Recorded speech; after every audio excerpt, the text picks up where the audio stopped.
Day 85, the poet again speaks about the root cause for all the grief which lies in the ego, and how even the so-called wise man wastes of time with the words prefixing for everything as my, failing that even so-called the body, which is my body, it comes up to the crematorium, burial ground. Thereafter, we have to travel alone. So this we have to understand, and we shall see how the poet puts it in a poetical manner. Aham ta gune sarvahi dukkha hote मुखे बोलिलेम ज्ञानते व्यर्थ जाते सुखी राहताम सर्वहि मूक आहे अहम ता तुझी तुझी शोधो निपाहे.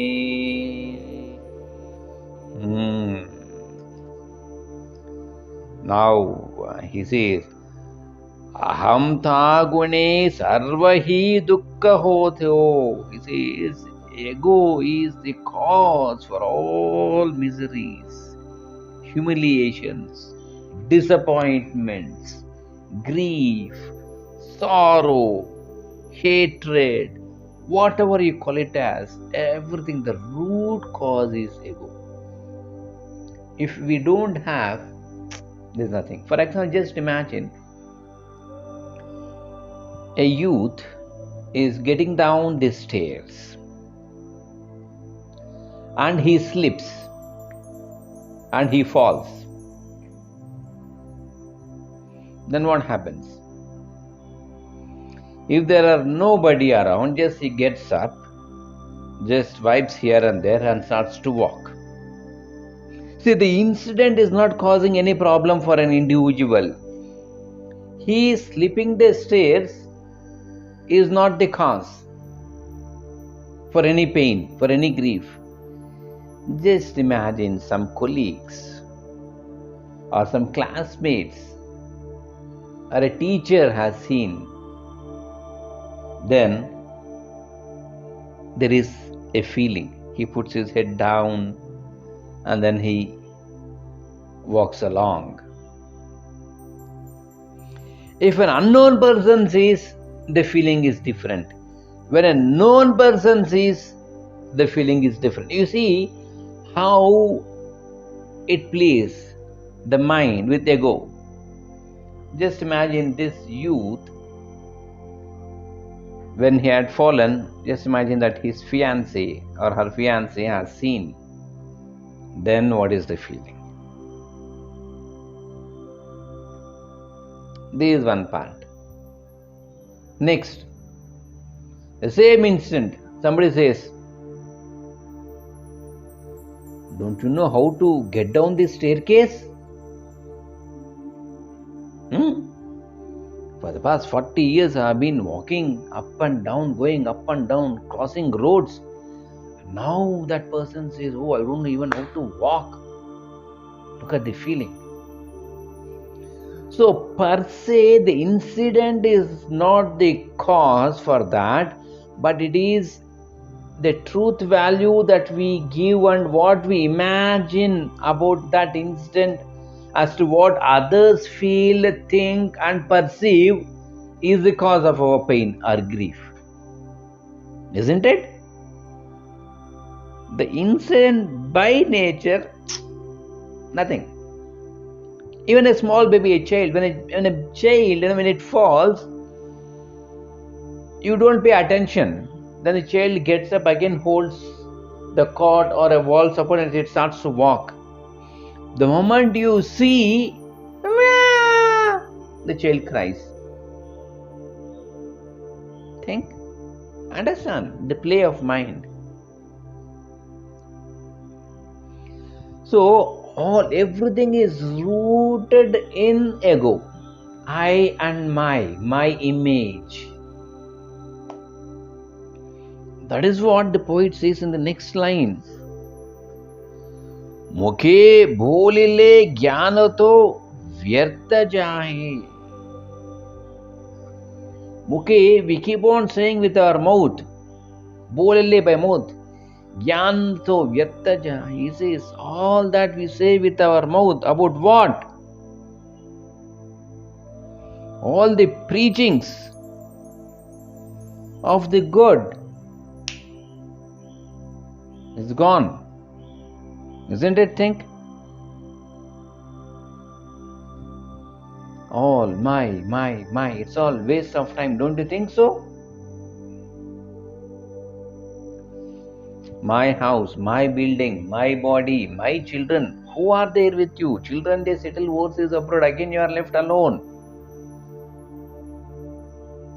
My land, somebody occupies it. So what? Think. Nothing is true other than the self and the God. The rest goes away. You know the story of Alexander, the conqueror of the known world. At the time of his death, he calls his ministers and asks him to put his palms outside the coffin just to show that even Alexander, the conqueror of the known world, has carried not even a single penny. Not only that, again he says, let the procession being done by spilling all the wealth that I have acquired. Even now you see when the body goes, they throw coins. Why? All that he has earned is waste. He is not taking even a single penny. And the third wish of Alexander, my coffin should be carried by the physicians, by no other person. Why? Even the greatest of the greatest physicians, they are helpless. When the time of death comes and knocks at the door, no one can help. So, where are we leading to? Think.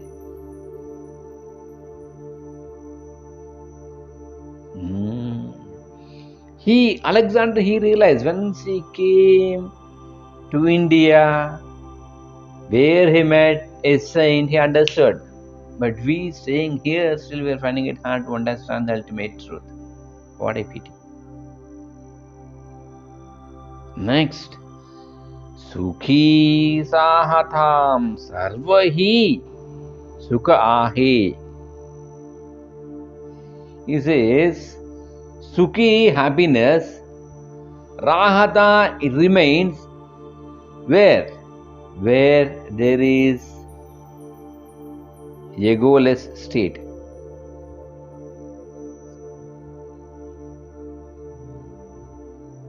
Sarvahi Sukhi Ahe. Happiness remains all verily joy when there is no ego. You are happy, you are blissful, I tell you. Your true personality is that you are Satchidananda Swarupa. You are blissful. With or without anything. In deep sleep, you have nothing, not even a single thought. You are so happy. The projection of the mind, when the mind wakes up and says, oh, if I get this, I'll be happy. If I buy that, I'll be happy. If she calls me, I'll be happy. If he talks to me, I'll be happy. Oh. Father and children, they fight. They don't talk for years together. Husband and wife always kacha fighting. Wife is never happy with the husband. Husband is never happy with the wife. Why? Ego. He has to be as I say. She has to be as I think. God. Think. So now, how to get out of it? How to get rid of it? Who can help? He says, Aham ta tuje tu hi soduni pahe. My dear friend, you yourself have to find out the ego and put an axe to it. Nobody can help. Because it's such a sensitive thing. Somebody says, hey, you are doing like this is not good. Hey, you are being egoistic. You are feeling proud. Then we get, what? Am I proud? Am I short tempered? That itself shows. Think. So nobody can help, my dear friends. You have to be vigilant every second. Every second, be vigilant. Be aware. Am I in the right path? Am I in the right path? Every second. Then, Anand me, Anand me, Anand me, Anand me, the saying goes. In fact, today you might have heard in what you call Guruji's Ramacharita Doha 53 and Chaupai 4. How nicely it says. Sati, she comes down to test Rama.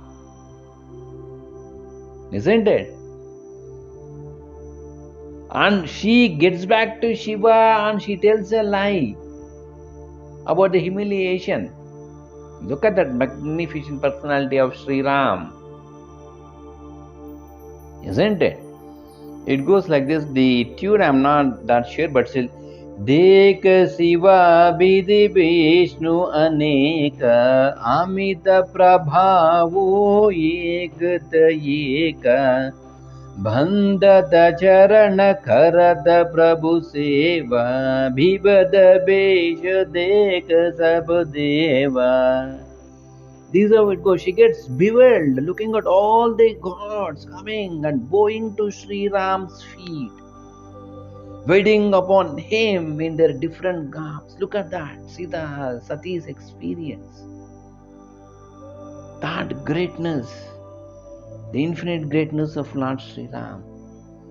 Revel in that greatness forever and keep in tune in his thought. When his thought rises, ego has no place, my dear friend. When Sati herself, she got humiliated when she came down to taste and when she was bewildered with this, can't we be uplifted? Think and stay put till we meet next. Thanks for being with.